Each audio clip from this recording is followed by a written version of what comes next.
నవ్వాపుకుంటున్నావు కదరా చారి అని ఓ Brahmanandam meme social మీడియాలో వైరల్ అవుతూ ఉంటుంది. ఇప్పుడు చాలా మంది మంత్రుల పరిస్థితి అలాగే ఉన్నట్లుగా ఉంది. ముఖ్యమంత్రి రేవంత్ రెడ్డిని చాలా మంది తిడుతూ ఉన్నా ఒక్కరు కూడా నోరు మెదపడం లేదు.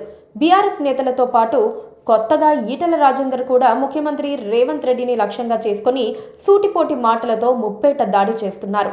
కొన్ని సందర్భాలలో హద్దులు దాటి పరుష పదాలతో విరుచుకుపడుతున్నారు. ఈటెల రాజేందర్ అన్న మాటలకు చాలా మంది ఆశ్చర్యపోయారు. PCC chief Mahesh, Jaggareddy, MP Chamala Kiran వంటి వారు తప్ప ఒక్క మంత్రి కూడా స్పందించడం లేదు. కాంగ్రెస్ ప్రభుత్వం కొలువుదీరిన కొత్తలో బీఆర్ఎస్ నాయకులు విమర్శలు చేస్తే మంత్రులు ఒంటికాలిపై లేచి ప్రతి విమర్శలు చేసేవారు. ఇప్పుడా తెగువ ఏ ఒక్క మంత్రిలో కనిపించడం లేదన్న అభిప్రాయాలు వ్యక్తమవుతున్నాయి. తిట్టేది మమ్మల్ని కాదు కదా, ముఖ్యమంత్రి రేవంత్ రెడ్డిని కదా అనే భావం పలువురు మంత్రుల్లో కనిపిస్తోంది.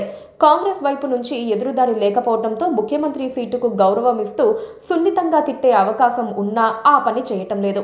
కేటీఆర్, హరీష్ రావు, కవిత, ఈటల ముఖ్యమంత్రిపై చేసే వ్యక్తిగత విమర్శలకు మంత్రులు అదే స్థాయిలో స్పందించడం లేదనేది మాత్రం కనిపిస్తోన్న వాస్తవం.